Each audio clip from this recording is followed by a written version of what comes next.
सभी बच्चों को नमस्कार। मेरा नाम जगदीश सोलंकी और आप देख रहे हो physics bye Jagdish Solanki YouTube channel. इस चैनल में आप सभी का स्वागत है। बच्चों आज हम महत्वपूर्ण क्वेश्चन लेकर आए हैं, समाकलन विधि से गति के समीकरणों की स्थापना। इसके पहले हमने दो मेथड से दो विधि से हमने गति के समीकरणों की स्थापना की थी। पहले गणितीय विधि थी और दूसरी ग्राफ विधि थी। अब ये तीसरी विधि जो है इंटीग्रल मेथड होती है, एक समाकलन विधि होती है जिसकी सहायता से हम जो है गति के तीनों समीकरणों की हम स्थापना करेंगे। तो हम यहाँ मान रहे हैं कि यदि मान लो कोई वस्तु t बराबर 0 समय पर, मतलब जब स्टार्ट होती है तब का टाइम हम मान रहे हैं। t बराबर 0 मतलब इनिशियल प्रारंभिक स्थिति, जब वो स्टार्ट होती है तब उस स्थिति में हमने मान लिया है कि t बराबर 0 समय पर उस वस्तु का वेग हमने u मान लिया, यानी इनिशियल वेलोसिटी यानी प्रारंभिक वेग को हमने u मान लिया है। और मान लो कि t समय पश्चात 5 मिनट 10 मिनट पश्चात उसका जो वेग होता है फाइनल वेग वो हमारे पास v हो जाता है। हमने क्या माना, कोई वस्तु है जिसका प्रारंभिक वेग u है और आफ्टर t टाइम t समय पश्चात उसका जो फाइनल वेग होगा, फाइनल वेलोसिटी होती है वो v हो जाती है। और हमने ये माना कि t बराबर 0 पर डिस्प्लेसमेंट 0 था, प्रारंभ में मान लो 0 स्थापन है, वो इनिशियल पोजीशन से कोई डिस्प्लेसमेंट नहीं हुआ। और t बराबर t टाइम पर हमें मान लिया कि उसका डिस्प्लेसमेंट s है। तो इस आधार पर हम जो है पूरे इक्वेशन ऑफ मोशन, तीन इक्वेशन ऑफ मोशन का डेरिवेशन करेंगे इंटीग्रल मेथड से, समाकलन विधि की सहायता से। तो सबसे पहले अपन ये पता होना चाहिए कि जो पहली इक्वेशन होती है v = u + at, इसका हम डेरिवेशन करेंगे, इसकी स्थापना करेंगे। गति का जो पहला समीकरण v = u + at, इसकी हम स्थापना करेंगे। तो इसकी स्थापना करने के लिए सबसे पहले अपने को त्वरण की परिभाषा मालूम होना चाहिए। त्वरण क्या होता है? वेग में परिवर्तन बटे समय, वेग में परिवर्तन बटे समय, ये त्वरण का सूत्र होता है समय। अब त्वरण मतलब acceleration, acceleration = change in velocity upon time, ये एक्सेलरेशन का फार्मूला है। इसको अपन a से रिप्रेजेंट करते हैं। और जब भी change in velocity with respect to time होता है, समय के साथ यदि कोई भी चेंज होता है तो उसको हम पढ़ते हैं d/dt ऑफ v। यानी इसको जब d/dt लिखा जाता है तो इसको हम पढ़ते हैं वेग में परिवर्तन की दर, वेग में परिवर्तन की दर। d/dt को परिवर्तन की दर पढ़ते, केवल d/dt को परिवर्तन की दर पढ़ेंगे, रेट चेंज राइट, इसको हम परिवर्तन की दर पढ़ेंगे। और ये वेग है तो पूरा क्या पढ़ेंगे, इसको वेग में परिवर्तन की दर। जब ये समय से डिवाइड होता है, समय से भाग लगता है तो उसको रेट पढ़ा जाता है, दर पढ़ा जाता है। तो इसको हम पढ़ेंगे वेग में परिवर्तन की दर, त्वरण कहलाता है। तो a = dv/dt हो जाए। अब इस dt का मल्टीप्लाई मैं इधर कर रहा हूँ, तो a dt = dv हो जाए। अब यहाँ अपने को टाइम और इधर है वेलोसिटी, इन दोनों के बीच में जो हमने लिमिट रख रखी है, सीमाएं रख रखी है, पहले हम इसका समाकलन करेंगे क्योंकि अपने को समाकलन विधि से इसकी वैल्यू फाइंड करना है इक्वेशन ऑफ फर्स्ट मोशन की। तो दोनों पक्षों का समाकलन कर देंगे, दोनों पक्षों का इंटीग्रल कर देंगे, दोनों पक्षों का समाकलन करने पर आप समाकलन के लिए चिन्ह का यूज करते हैं, साइन होता है समाकलन का। यदि सर को साइन दिखे तो समझ जाना समाकलन है, a dt = इधर भी समाकलन लगाना dv। ये हमारे पास इंटीग्रल या समाकलन का चिन्ह होता है। अब इसमें लिमिट कैसे रखेंगे, तो यहाँ टाइम आ रहा है, अब समाकलन किसके सापेक्ष, यहाँ पर t के सापेक्ष, जो d के साथ रहता है उसके सापेक्ष समाकलन कहलाता है। अब इसमें लिमिट रखना पड़ती है कि टाइम हमने कहाँ से कहाँ तक लिया है। तो टाइम हमने शुरू में कितना टाइम लिया था, 0 टाइम, बाद में कितना टाइम लिया हुआ, t टाइम। तो 0 से t टाइम हमने कंसीडर किया है यहाँ पर। तो यहाँ लिखना 0 और यहाँ लिखना t, 0 नीचे लिखना और t ऊपर लिखना। ये कहने का मतलब समाकलन जब भी हम करेंगे तो इसकी लिमिट रखना पड़ेगी, कहाँ से कहाँ तक आप टाइम ले रहे हो। तो नीचे 0 से t, इसका मतलब 0 से t टाइम का ये समाकलन है। और यहाँ पर वेलोसिटी आ रही, तो वेलोसिटी की लिमिट रखना पड़ेगी। अब वेलोसिटी हमने कहाँ से कहाँ तक ली, इनिशियल वेलोसिटी u थी और फाइनल वेलोसिटी v है। तो नीचे हम u लिखेंगे, यहाँ पे u लिखना है और यहाँ पर v लिखेंगे। अब इसका समाकलन करेंगे, तो समाकलन अपने को करते आना चाहिए। ये 11th चैप्टर में समाकलन दे रखे हैं हमारे पास, छोटे छोटे समाकलन के फार्मूले दे रखे हैं और उसके बेस पर हम समाकलन करेंगे।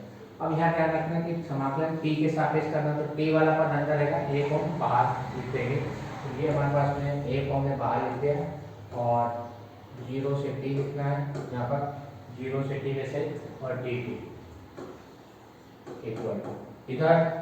अब इसके बाहर कुछ भी नहीं लिखें क्योंकि d के सापेक्ष v के सापेक्ष समाकलन, तो इसको बाहर नहीं लिख पाएंगे, तो इसको हम ऐसे लिख रहे dv dv, यहाँ u लिखना, यहाँ v लिखते हैं।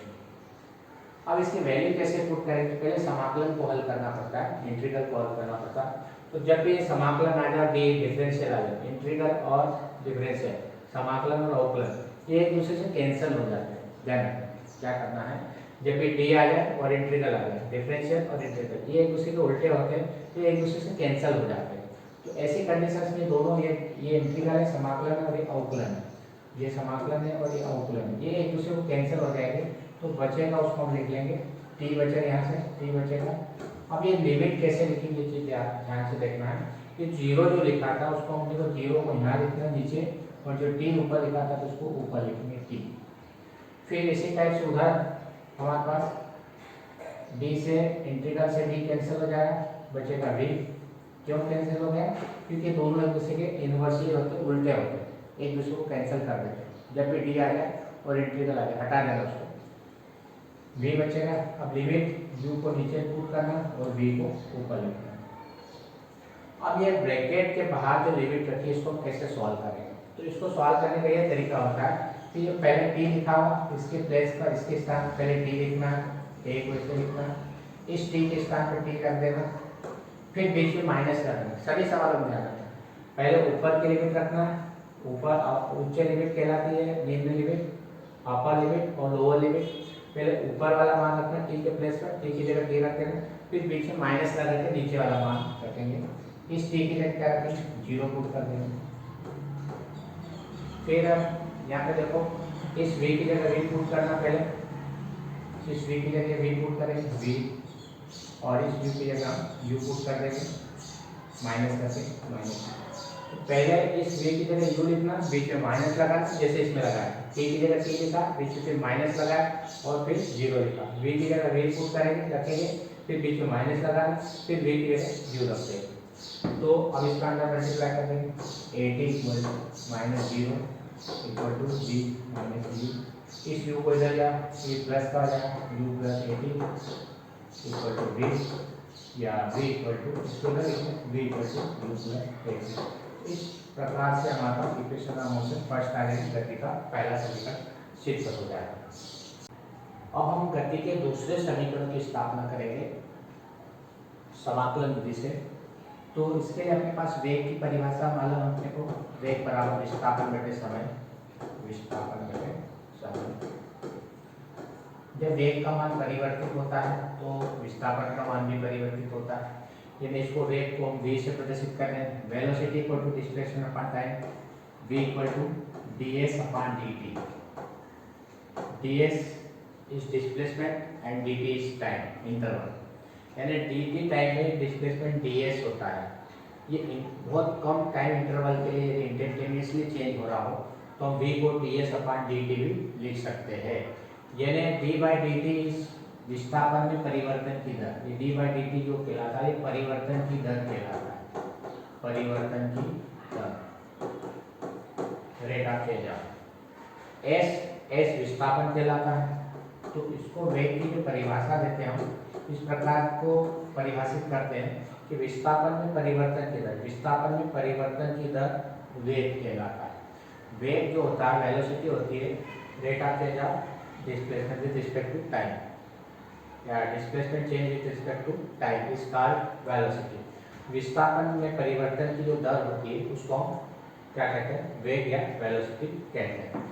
अब यहाँ चीज ध्यान रखना है कि जो dt का मल्टीप्लाई हम इधर कर रहे हैं, v dt equal to ds अब इस फार्मूले में हमारे पास v की वैल्यू हमारे पास नहीं, सेकंड इक्वेशन में v नहीं आता है, तो इसको हम equation of motion first equation जो हमने पढ़ रखी है कि गति का पहला समीकरण हमने पढ़ रखा है, इक्वेशन ऑफ मोशन फर्स्ट, गति का प्रथम समीकरण v इक्वल टू होता है u प्लस a,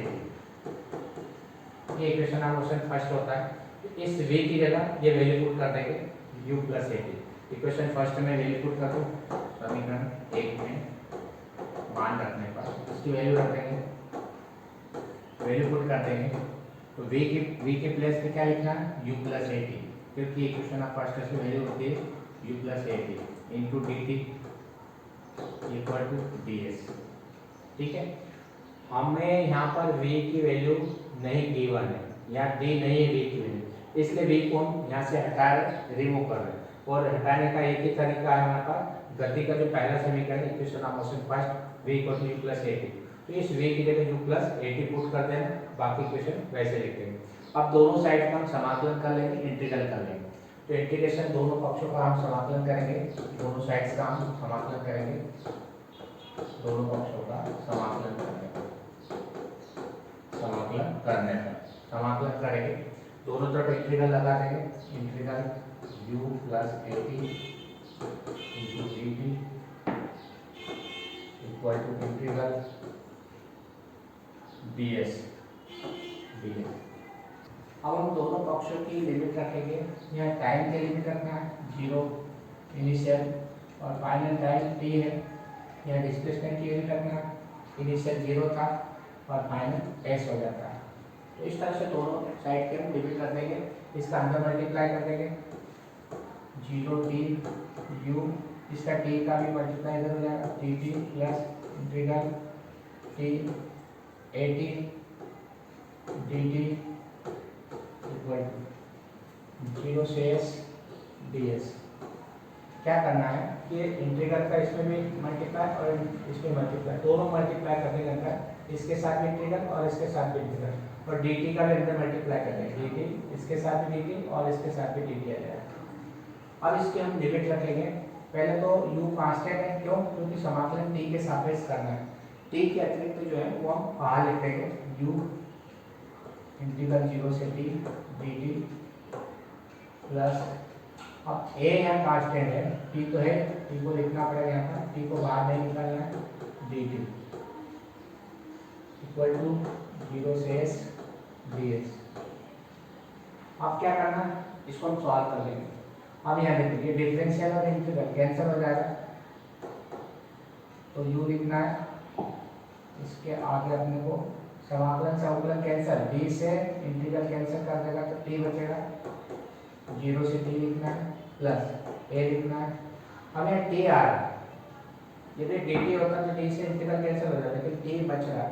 अब t का हम समाकलन कैसे करते हैं, तो समाकलन का एक फार्मूला होता है, जब भी कोई घात आ जाए, मान लो इसकी घात कितनी 1, तो उस घात में 1 को प्लस करना है 1 प्लस 1, और घात को नीचे लिखना 1 प्लस 1, और लिमिट रख देना 0 से t, यहाँ 0 नीचे लिखना, t ऊपर लिख देना इक्वल टू, यहाँ पर एक कैंसिल हो जाएगा, इंटीग्रल से डिफरेंशियल s बचेगा 0 से s। क्या करना है, जब भी कोई समाकलन में यदि पावर आ जाती है, t की पावर 1 t की पावर 2 कोई पावर आ जाती है, तो उसका एक फार्मूला होता है, मैं लिख देता हूँ, समाकलन इंटीग्रल जो है x की power n dx n plus 1 अपान n प्लस, ये फार्मूला होता है, ध्यान रखना समाकलन में। इस फार्मूले से हम वैल्यू निकालेंगे, जब भी पावर n आ जाए, n का मतलब कुछ भी पावर आ जाए 1 2 3 4 n पावर, तो क्या करना, एक प्लस कर देना और पावर को नीचे प्लस करके 1 लिख देना। तो यहाँ पावर कितनी थी 1 प्लस 1, 1 में 1 प्लस कर दिया, अपन पावर को नीचे लिख दिया, तो इस वजह से हम सॉल्व कर लेंगे। u लिमिट रखेंगे, इस t की जगह पहले t रखना, माइनस करके 0 रखना, plus a t square upon 2 0 से t इक्वल टू, लिमिट रखेंगे पहले s फिर माइनस करके 0, पहले इस s की जगह s रखना, माइनस करके 0 पुट कर देंगे, ut इसका अंदर मल्टीप्लाई करेंगे 0 हो जाएगा, इसमें लिमिट रखेंगे a, इस t की जगह t रखना है, t का स्क्वायर बाई 2 माइनस ये 0 है, इस t की जगह 0 रखेंगे, पूरा 0 हो जाएगा 0, इक्वल टू एस, तो यू टी प्लस इसका अंदर मल्टीप्लाई करेंगे half A T square equal to S. इस तरह से इक्वेशन का मोशन सेकंड आ जाएगा, S equal to U T plus half A T का स्क्वायर। इसको राइट में लिखो, इसको लेफ्ट में लिखो, S equal to U T plus half A T का स्क्वायर। ठीक है, तीसरे समीकरण की स्थापना करेंगे समाकलन विधि से। तो इसके लिए त्वरण की जो परिभाषा होती है a equal to D we by D t, वेग में परिवर्तन की दर त्वरण कहलाता है। ये त्वरण का फार्मूला, एक्सप्रेशन का formula A equal to D we by D T. अब यहाँ क्या कर रहे हैं हम, D we by D T D S upon X D S upon D S, मतलब हम डी एस का ऊपर नीचे मल्टीप्लाई करें, ऊपर नीचे मल्टीप्लाई करें। A equal to D we by D S into d S upon D t. इसको टी के मैंने इसके अपान में लिख दिया, d S upon D t, इस डी एस के अपान में डी टी लिख दिया और डी वी के अपान में डी एस लिख दिया। ये D S upon D T ये वेलोसिटी कहलाता है। अभी हमने वेलोसिटी का फार्मूला देखा था, v equal to D S upon D T. तो इस D S upon D T की जगह अपने को v पुट कर देंगे या v लिख देंगे इसकी जगह।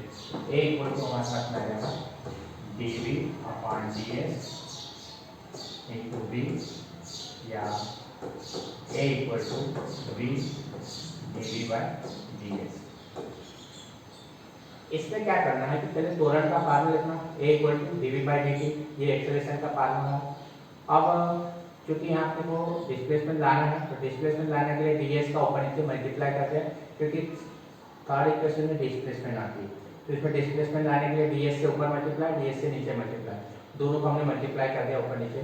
तो dv बाई ds को हमने साथ में लिख लिया, इस dv और ds को हमने साथ में लिख लिया, और ds अपॉन dt को हमने एक साथ में लिख लिया। तो ds अपॉन dt ये विस्थापन में परिवर्तन की दर, change in velocity, change in displacement with respect to time, is called velocity. तो ds अपॉन dt v का फार्मूला था, इसकी जगह हमने v पुट कर दिया, तो v इसकी जगह v dv by ds, v dv by ds। अब ds का मल्टीप्लाई कर दो, v dv, दोनों साइड का समाकलन कर दो, दोनों पक्षों का समाकलन करेगा, दोनों पक्षों का समाकलन कर दो, इंटीग्रल कर दो, समाकलन करने पर इधर भी इंटीग्रल a ds, इधर भी integral v dv, limit put करो, इधर किसकी लिमिट पुट करेंगे, s की, क्योंकि s आ रहा है, तो s की लिमिट 0 से s तक होती है। हमने s की लिमिट लिख रखी है यहाँ पर शुरू में, s की लिमिट 0 से s लिखना और वेलोसिटी के लिए u से v लिखना, तो दोनों की लिमिट पुट कर देंगे, 0 से s ये वेलोसिटी, u से v, इन दोनों की लिमिट पुट कर देंगे। अब इसको हम सॉल्व कर लेंगे, सिंपल, a कांस्टेंट बाहर ले लेंगे, क्यों, क्योंकि अपने को ds के रिस्पेक्ट में समाकलन करना, इंटीग्रल करना, 0 से s लिखना, 0 से s इक्वल टू v, क्योंकि dv के साथ करना है तो v को ऐड करना, उसको बाहर नहीं लिखना, v dv u और v। अब यहाँ पर ये डिफरेंशियल इंटीग्रल कैंसिल हो जाएगा, a s बचेगा, लिमिट 0 से s लिखना, नीचे 0 लिखना, ऊपर s लिखना, इक्वल टू v का इंटीग्रल। अभी मैंने बताया था जब भी कोई घात आ जाए, यहाँ पावर कितनी है 1, इस 1 में प्लस 1 कर देंगे तो v की पावर 2 हो जाएगी, अपॉन 1 प्लस 1 2, जैसे अभी हमने किया था पिछले उसमें, तो पावर 2, फिर लिमिट u यहाँ v। ये ध्यान रखना है कि जब भी पावर आ जाए x की घात n dx के फार्मूला होता है x n plus 1 by n plus 1, जैसा हमने पिछले इसमें भी किया था, सेकंड इक्वेशन में भी किया था। यहाँ पावर कितनी 1, उस 1 में क्या करना है 1 प्लस करना है, 1 प्लस 1 अपॉन 1 प्लस 1, तो 1 प्लस 1 2 हो जाएगा बाई 2, तो इस तरह से सॉल्व हो जाएगा। लिमिट रखो, s की जगह पहले s रखो, इस s की जगह पहले s पुट करना, फिर बीच में माइनस लगाकर नीचे वाली लिमिट पुट करना 0, फिर इधर लिमिट रखो, इस v की जगह v पुट करो, तो v स्क्वायर बाई 2, माइनस लगाना, फिर u v की जगह u पुट करो, u स्क्वायर बाई 2, एलसीएम ले लो 2, इसका मल्टीप्लाई अंदर कर दो, as इक्वल टू एलसीएम आ जाएगा 2 और v square minus u square 2 का मल्टीप्लाई क्या कर दो, 2s equal to V square minus U square, U square को इधर लिया, U square plus 2as equal to V square, या फाइनल हम लिख सकते हैं इधर साइड चेंज करके we square equal to U square plus 2as। इस तरह से थर्ड इक्वेशन आ जाएगी V square equal to U square plus 2as। तो इस तरह से तीनों इक्वेशन को हमने समाकलन विधि से हल किया। यदि वीडियो आपको अच्छा लगता है तो आप इस चैनल को सब्सक्राइब करें, अपने दोस्तों के साथ वीडियो को शेयर करें और बेल आइकन के बटन को प्रेस करें ताकि आने वाली वीडियो की नोटिफिकेशन आप तक पहुँच जाए। धन्यवाद। जय हिंद, जय भारत, वंदे मातरम।